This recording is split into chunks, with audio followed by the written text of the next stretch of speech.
Lesson 3. This is creating a warm wallet so that you can move your Bitcoin to your warm wallet so that you can have custody over your coins. Now what you're going to want to do is you're going to download the Trust Wallet app. As you can see here in the top left corner of my screen, I'll show you where it is in the Apple App Store.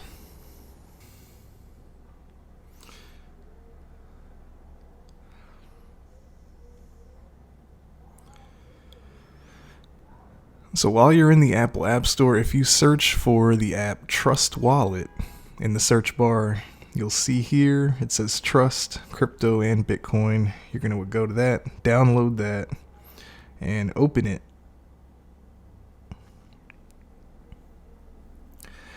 Now if you're here, as you can see, I already have a wallet set up, but what we're going to do is we're going to create a new wallet. And what we're going to do here is we're in settings, we're in wallets. I'm going to click on this plus. Now this is probably what you're going to see when you go to create your first wallet. You haven't opened the app yet. This is the screen that you're going to see. So what we want to do is create a new wallet. So click on that. Now here's your security phrase. As you can see, it says back up your wallet now. In the next step, you will see 12 words that allows you to recover a wallet. Like we mentioned before, not your keys, not your crypto. This is a warm wallet, so you're going to be able to have custody over your tokens. That means you have to be responsible and you have to take care of these 12 words as your seed phrase. Don't show it to anybody. Don't enter it online. Try not to take a picture of it and store it in your phone. Write this down, maybe write multiple copies. If you're going to have a substantial amount of money in this wallet, you definitely don't want to lose this.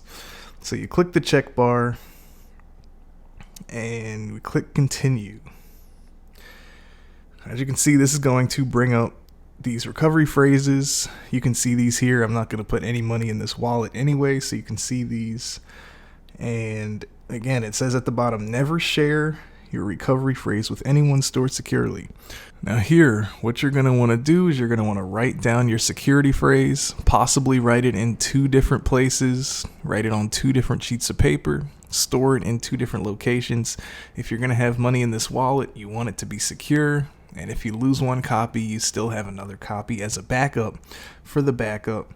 And again, do not lose your security phrase. This is extremely important. This is one of the key concepts to cryptocurrency security.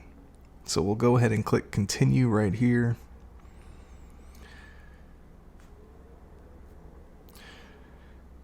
Now after that, what it's going to do is it's going to ask you to verify your security phrase to make sure that you have those words written down and that you know them and you know where they are. So go ahead and verify your security phrase.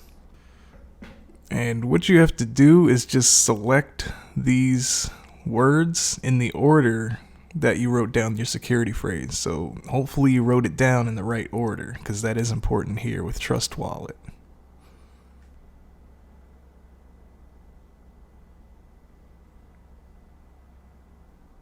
And once you've done that, click continue and your wallet was successfully created.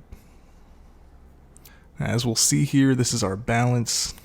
As you can see underneath the balance, you have your wallet name. Mine says main wallet 1. You can go ahead and change that name. If you go to settings, wallets, we'll go to main wallet 1. You can change it to main wallet test, which is what we're doing here. So you go back to this beginning screen. Again, you can see these 4 currencies that they have loaded here: Bitcoin, Ethereum, BNB, and Binance Smart Chain. And if you click this top right hand corner, this is going to allow you to add more cryptocurrencies to your list, just so you can track the price and see how much you have in each. So we'll go ahead and add Algo and Bitcoin Cash, just for an example. As you can see, those 2 currencies added here onto my list. Now, what we're going to do is we're going to send this Bitcoin to our warm wallet that we just created. So that's what we want to do. We want to store our private keys. We want to have ownership of our Bitcoin. So what we're going to do is we're going to go here to receive. And we click receive. Now what we do is we go to Bitcoin. We click we want to receive Bitcoin. Now this is our Bitcoin wallet. As you can see, we have a QR code that pops up. And we have our Bitcoin address down below. It starts with BC1. Now what we can do is we can copy the address, which is what we want to do. We can also set the amount.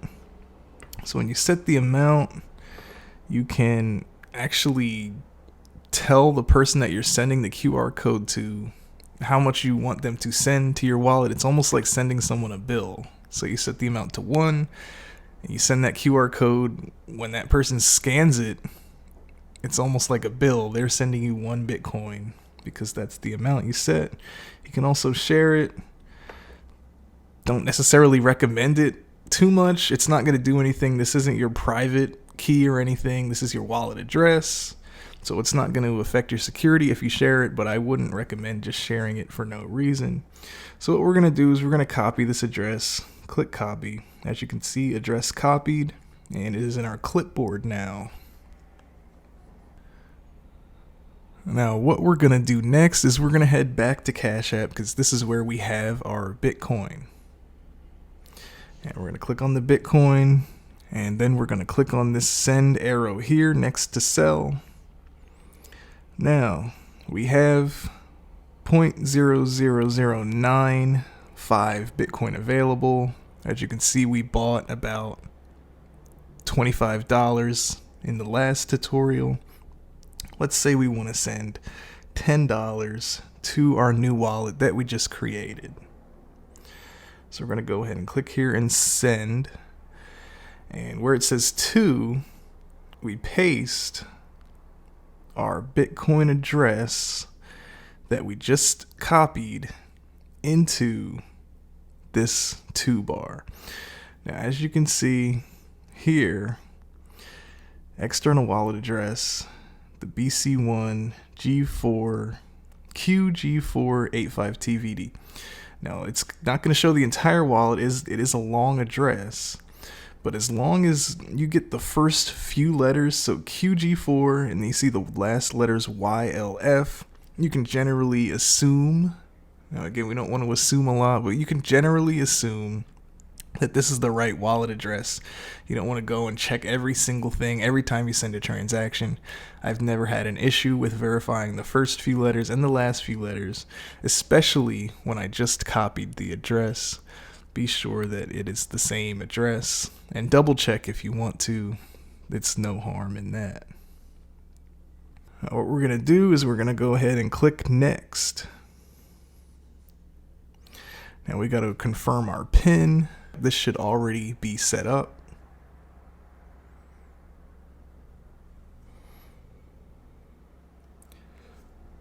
Now, this is going to take you to a screen. Select your withdrawal speed.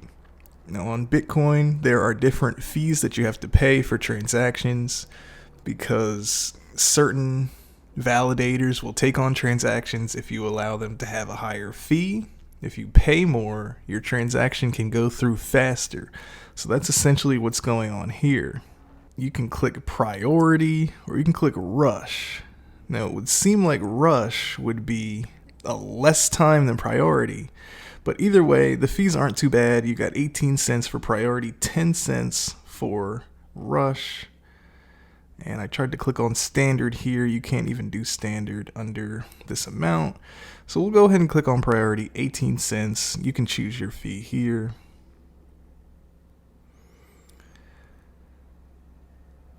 And we'll confirm the send.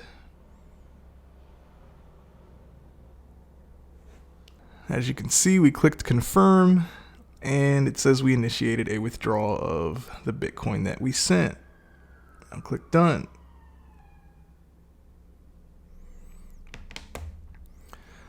Now that transaction is going to take a couple minutes, about 10 minutes roughly, maybe a little bit more, but we'll come back once that's confirmed and it's sent to our new Trust Wallet.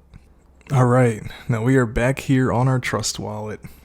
We have our Bitcoin, and it took a little while to update, and you got to keep refreshing, but your Bitcoin will go to your address as long as you copy it from Trust Wallet.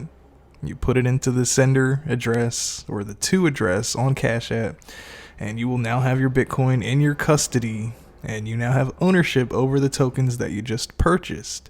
So now if Cash App goes down, or it's being under regulations by the government or whoever, you now have access to your Bitcoin, whether Cash App is up or down, or they're stopping people from having access to their coins. You now have access to your Bitcoin whenever you want to, and you have ownership of it. So from the last lesson, we went on the Cash App and we purchased a little bit of Bitcoin. From here, we then sent it to our Trust Wallet that we created. We got our seed phrase, our 12-word seed phrase. We wrote it down. We have that safe and secure, and then we were able to send the Bitcoin from Cash App to our Trust Wallet. One thing that I do want to mention is that in the process from transferring your Bitcoin from Cash App to Trust Wallet, you may have had to have done a KYC while you were in the process of withdrawing from Cash App. Generally, they'll ask you to do a KYC when you want to withdraw. I don't believe they ask you to do a KYC upon purchasing Bitcoin. So if you do run into that, all you have to do is put in your information, send over your details, and they will approve you to now start doing withdrawals. And that's just something that I want to mention. If you do run into that, it's just a KYC. You just have to put in your information.